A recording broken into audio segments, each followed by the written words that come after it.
Hello there, welcome to HFY Sci-Fi Galaxy, where humans face the unknown, outsmart the impossible, and turn every test into victory. So sit back and let the story begin. The hallway smelled like recycled air and something close to burnt metal. Nara Voss walked through it with her bag on one shoulder and her eyes straight ahead. She was small. Even for a human, she was small. The other students in the corridor were twice her height, some 3 times her width. A Vorkai student with gray armor plating on his shoulders walked past her. I did not look down. She was not worth looking down at. That was fine. Nara had been not worth looking at for most of her life. Back in the Ural Highlands, being overlooked was something her grandmother called a gift. The one they do not see, her grandmother used to say, is the one still standing at the end. The Galactic Integration Academy was not what Nara had expected. The data files on Earth described it as a place of cooperation and shared learning. That part was technically true, but cooperation, she had already learned in her first 3 days, meant something different to different species. To the Helkari instructors, it meant patience. To the Tilhari students, it meant sharing notes. To the Vorkai, it seemed to mean that smaller species should be grateful to be in the same room as them. She turned into the main study corridor and found a seat near the window. Stars outside, a pale blue dwarf in the distance. She opened her journal and wrote the date in Russian, which she always did because it felt like keeping one small piece of home in her pocket. You dropped this. She looked up. A small creature stood beside her desk, for eyes blinking in sequence, thin arms holding out a folded piece of paper. Tilhari, the insectoid species that made up about a tenth of the student body. They were nervous, generally. They startled at loud sounds and moved in quick, jerky steps like birds. Nara took the paper. Thank you. The Tilhari student blinked again. You are human. Yes. I have not spoken to a human before. Now you have. Nara said it without coldness. She smiled. The Tilhari student seemed to calculate this expression for a moment. Then something in its posture relaxed. I am Reen, it said. Nara. Reen sat down one seat away, close enough to talk, far enough to run if necessary. Nara appreciated the honesty of that distance. She had done the same thing herself in new places. The classroom filled slowly. Most alien students sat in clusters of their own kind. Nara was the only human in the room. A few glanced at her the way people glance at something mildly unusual, like a bird sitting inside a building. Curious for a second, then forgotten. Then Drac came in. He did not enter, so much as arrive. The Vorkai student filled the doorway before he stepped through it. His armor plating ran from his forearms to his shoulders in ridged gray lines. He was the kind of being that rooms adjusted to. Students shifted. Chairs moved. Conversations dropped in volume. He found a seat near the front. On his way there, he passed Nara's desk and glanced down at her. One glance. The kind you give furniture. Instructor Soval entered after him. Old, slow-moving, with pale gold scales along his jaw. He had the eyes of someone who had stopped being surprised by anything decades ago. He set his notes on the desk without ceremony and looked at the room. Interspecies cooperative studies, he said. You are all here because your home governments believe you are ready to learn with others. We will discover if that belief was correct. He began the lesson. It was about communication patterns across species, how tone, silence, and physical proximity meant different things to different cultures. Nara copied everything into her journal. Reen copied even faster, using 3 fingers at once. Halfway through the lesson, Drac leaned toward the student beside him and said something in the Vorkai tongue. Nara's translator earpiece caught most of it. Something about how the human physiology data on file was accurate. Soft exterior, no natural armor, no claws. He finished the sentence with a word that did not translate cleanly, but sat in the room like a bad smell. A few Vorkai students at the back made a sound that meant amusement. Nara wrote it down in her journal. Not the words, just a small mark. A single line. She had a system for things like this. Her grandmother had taught her that too. You do not react to what you cannot yet answer. You mark it. You wait for the right time and the right place. Reacting too early wastes everything. Reacting at the right moment wastes nothing. After class, Reen walked beside her in the corridor. That was rude, Reen said. What Drax said. I caught the translation. Yes, Nara agreed. You are not angry. Nara thought about this. The stars were visible through the wide corridor windows. She stopped for a moment and looked at them. Out there, billions of years of burning and dying and burning again. The universe had never been gentle. Not yet, she said. Reen tilted its head. All four eyes blinked in different directions, which Nara had already learned meant confusion. She did not explain further. There was nothing to explain, not yet. The mark in her journal was small and quiet. The way her grandmother had taught her things should be before they became necessary. She zipped her bag and kept walking. The practice room on level 4 was empty at 5 in the morning. That was why Nara used it. She moved through the first sequence slowly. No music, no count. Just her body and the floor and the cold, recycled air of the station. Systema had no set forms the way some fighting arts did. It was not about positions. It was about principles. Stay soft until the last moment. Let the other person's strength become your tool. The ground is not where you fall. It is where you work. Her grandmother had explained it this way. A river does not fight the stone. It goes around the stone, and in 1,000 years, the stone is gone and the river is still there. Nara had been 5 when she first heard that. She had not fully understood it until she was 9, and a boy twice her size had tried to take her coat in the school yard outside Ekaterinburg. He had ended up on the frozen ground, looking at the sky. She had walked home in her coat. She ran through the sequence again. Then again at T6, she showered, ate alone in the student hall, and went to physical education. The PE instructor was a Vorkai named Instructor Bale, broad and efficient with no interest in conversation. The class met in a large circular room with padded walls and a marked floor. Students stood in a loose ring. The lesson for the day was species capability demonstration, each student showing natural physical strengths so others could understand biological differences. A Helkari student showed speed. It moved from one end of the room to the other before Nara had time to track the motion properly. A Cauldry student showed its grip. It held a pressure bar until it bent. The class made sounds of appreciation. Then Drax stepped forward for the Vorkai demonstration. He did not need to be asked twice. He showed his plating first. Let Instructor Bale strike it with a testing rod. The rod rang. Drax did not move. Then he showed grip strength. Then he showed raw forward force, hitting a resistance pad so hard the wall behind it registered vibration. Alien students nodded. Some made notes. Drax turned and looked at Nara. Does the human wish to demonstrate? He said, loud enough for the room. Perhaps the human can show us how soft skin works as protection. 2 Vorkai students laughed. Reen, standing 3 places down the ring, went very still. Instructor Bale did not intervene. Demonstrations were open. Nara looked at Drax for a moment. Then she stepped forward and asked Instructor Bale if she could use the resistance pad. Bale nodded. Nara hit it once. The number on the pad was unremarkable. Several students made sounds of polite acknowledgement. Drax smiled. She did not try to compete on force. She was not there to compete on force. She asked Bale if she could demonstrate movement instead. Bale nodded again. Nara asked for a volunteer to push her. One of the Cauldry students stepped forward, large and straightforward, and pushed her by the shoulder, not gently. She was not there when the force arrived. She had moved just slightly, just enough, and the Cauldry student stumbled half a step forward in empty air. The room was quiet. She did it again.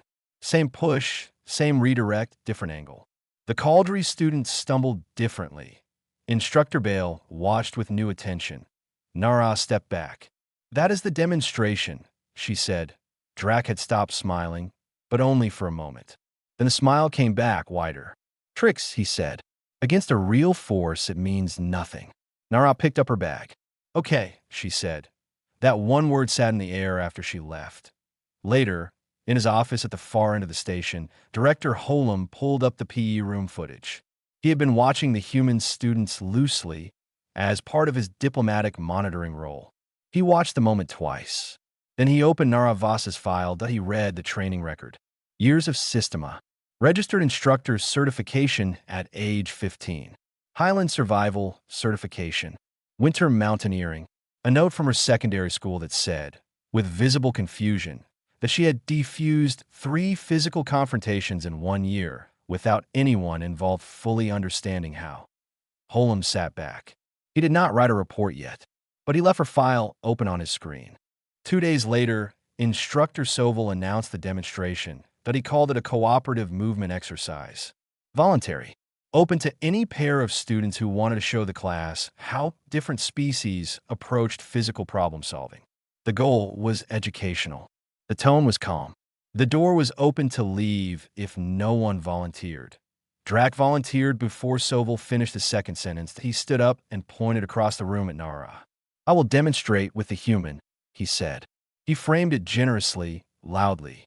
He wanted to show the class how to handle a fragile species carefully, how Vorkai could calibrate strength, how even the softest student was safe in a structured environment with a responsible partner.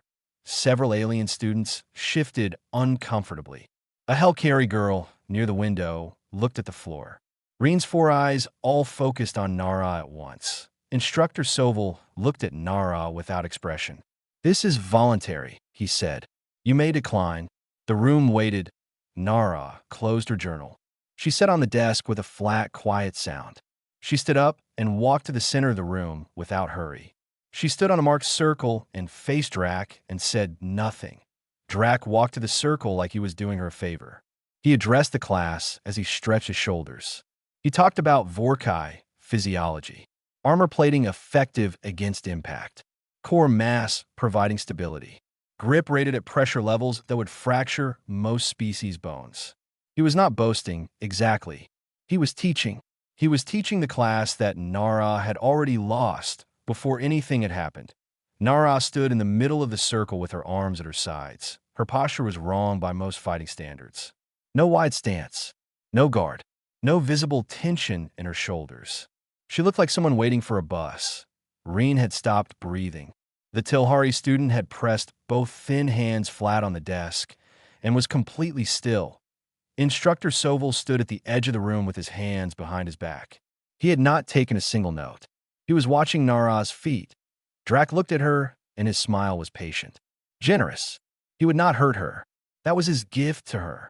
He would put her on the floor gently, and then help her up, and the class would see that the Vorkai were powerful, but also restrained. He set his feet. He rolled his shoulders one more time. Nara tilted her head very slightly to the left. Drac lunged. He was fast for his size. The lunge covered the circle in a fraction of a second, and his arms were wide to take her by the shoulders, and it should have worked because she had nowhere to go. But she was not there. She had moved inside the lunge, not away from it, inside it, past the reaching arms, and her hand touched his forearm lightly, just a touch, the way you touch water to test its temperature, and that touch redirected. His own momentum, all that Vorkai mass moving forward at full commitment, had no target. It had only direction. He hit the floor on his front. The impact rang through the padded room. The class did not make a sound. Drac pushed up immediately. He was not hurt. He was confused. He had expected resistance and found none, and his body was still trying to understand where it had gone. He turned and faced Nara.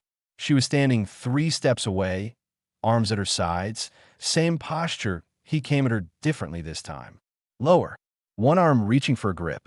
His plating meant her strikes could not hurt him, and his grip could end it. She let him get the grip. His hand closed on her left wrist, and she did not fight it. Instead, she moved with the grip, turned into it, which is not what anything does, which is not what instinct allows. And the turn used his grip as a hinge, and his elbow became the lever, and he was on the floor again before his mind had finished telling his hand to squeeze. She held the joint for 2 seconds. Not hard, not damaging, completely locked. Then she released and stepped away. Drac lay on the floor and looked at the ceiling. He could have gotten up, and he knew he was not injured, and that was almost worse.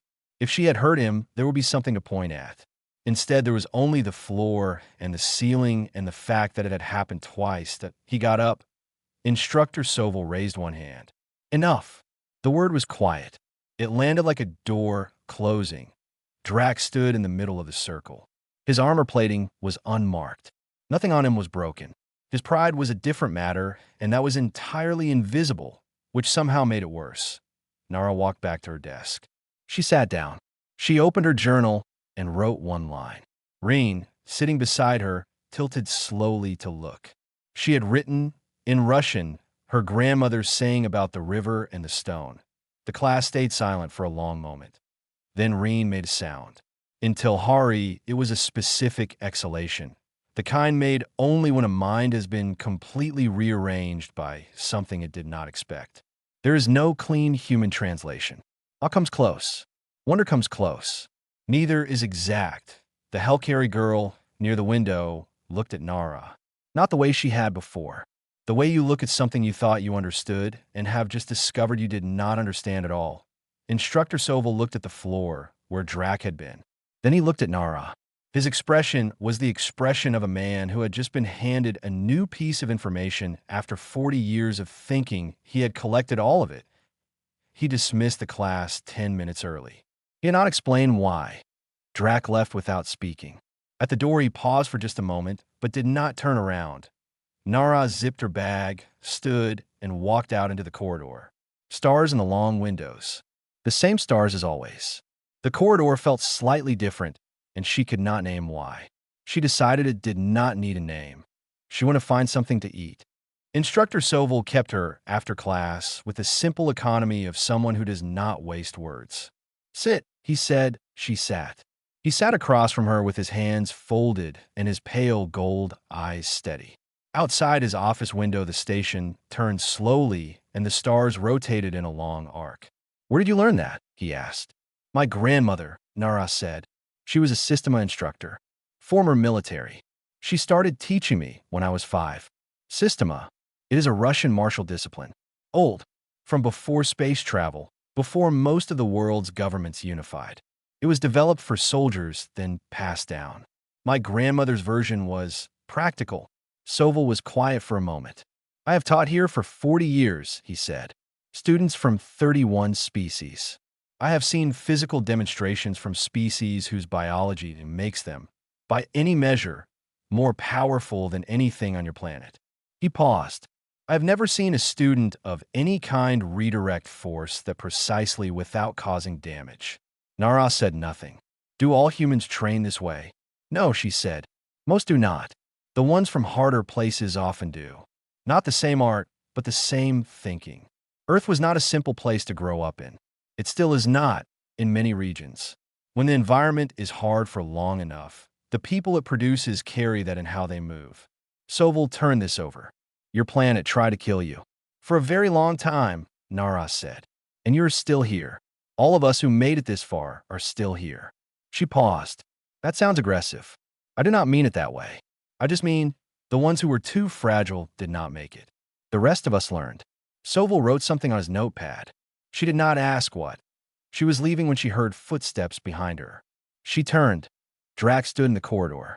Several students nearby spotted him coming toward her and stopped moving, braced, expecting something sharp. Drac did not look at them. He looked at Nara. His posture was different. The noise he usually carried in his body had gone quiet. I want to understand what you did, he said, and hostility in it. No performance, just the flat, plain words of someone who had encountered something they could not explain and found the gap in their understanding uncomfortable. Nara studied him for a moment. The practice room on level 4, she said. Tomorrow at 6 in the morning. Drac held her gaze. That is early. Yes. He gave a single nod and walked away. Down the hall, Reen materialized from behind a support pillar where had apparently been standing.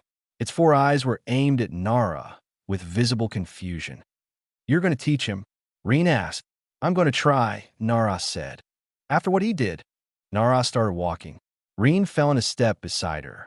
He did what he did because nothing had ever pushed back, she said. That is a knowledge problem, not an evil problem. Knowledge problems have solutions. Reen thought about this. That is a very calm way to see it. My grandmother was a calm person. Was she frightening? Nara considered. To people who did not pay attention, no. To people who did, yes. Reen made the small sound again, the Tilhari sound of rearranged understanding in his office. Director Holum reviewed the sparring footage for the fourth time. He drafted a message to Earth's diplomatic office. Subject line: recommend accelerated human enrollment, basis attached. In the body, he wrote 3 paragraphs describing what he had seen. He deleted 2 of them. He decided the footage explained itself better than he could. He attached it and sent it before the station completed its next rotation. 3 weeks changed the texture of things, not loudly, not in any way that could be pointed at easily. But the corridor felt different when Nara walked through it now. Students who had looked past her before now registered her the way you register a thing that has surprised you once.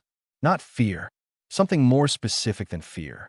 The kind of attention you give to something you have underestimated and do not want to underestimate again. Drax showed up at level 4 at 6 in the morning the day after Nara had told him to. He showed up the day after that, and the one after he was not good at it. He fell. He overcommit. He grabbed too hard. He fought the principles instead of accepting them. But he came back. Every morning, without being asked, he came back. Nara corrected him in short sentences. He did not argue. The arguing had been left on the floor of Soval's classroom, and he did not seem interested in picking it up. By the second week, 3 other students had appeared in the doorway to watch. A Hellcarry girl, 2 Cauldry students who seemed to arrive together and leave together. Nara invited them in with a gesture. None of them spoke much. The practice room was a place of early mornings and quiet floors. By the third week, 5 students were falling regularly, getting up and trying again. Drac had stopped landing on his front. Reen was writing all of it down. The Academy ran a small interspecies culture journal, student-produced, read mostly by instructors and administrators, mostly ignored by actual students. Reen had been contributing to it for 2 semesters, primarily pieces about Tilhari food customs and seasonal calendar differences. Nara sat for an interview one afternoon near the wide corridor window, stars behind her, and answered questions. "What is Earth like?" Reen asked. "Large," Nara said. "Cold in places, hot in others. It has been trying to kill us since the beginning. Earthquakes, ice ages, diseases, species that were bigger and faster for most of our history. We had a very long stretch where the most dangerous thing on the planet was usually another human." Reen's writing hand slowed. "And despite all of that, we are still here. Do humans discuss this openly?" Nara thought. Not usually. It would sound strange. You do not walk into a room and tell everyone how much survival you carry. You just carry it. Why not? She looked at the stars. "We are not trying to frighten anyone." Reen published the piece 3 days later. It was the most read article in the journal's 4-year history. Instructor Soval forwarded it to the Academy board with a short note. Director Holum forwarded it to 6 diplomatic offices. Soval submitted his course proposal the same week. Human conflict philosophy and practical movement studies. 1 semester. Optional. He listed Nara Voss as guest lecturer for 3 sessions, noting that she held an instructor's certification earned at 15. The board approved it in 48 hours, which was faster than anything had been approved in 11 years. On the last evening of the 3rd week, Nara stood at the level 7 window. The pale blue dwarf was still there in the distance. It had been there for billions of years and would be there after the station was dust. That was a calming thought. Reen stood to her left. Drax stood to her right. The Hellcarry girl, whose name was Sarah, stood beside Reen. The 2 Cauldry students stood at the edge. Nobody spoke for a while. Then Drax said, without looking away from the stars, "Your grandmother. What happened to her?" "She's still alive," Nara said. "Still in the Highlands. She turned 81 last spring." "Is she still teaching?" "Yes." Drac made a sound that was the Vorkai equivalent of respect. A low vibration in the chest, barely audible. Nara had not heard a Vorkai make it before. She would remember it later, when she tried to explain to people back on Earth what the Academy had been like, what it had felt like to stand in a corridor of a space station, surrounded by beings who had come from everywhere, all of them trying to figure out who the other ones really were. She would remember the stars and the quiet and Drac sound of respect for an 81-year-old woman in the Ural Highlands who had never left Earth and had no idea that her lessons were standing on a space station, still holding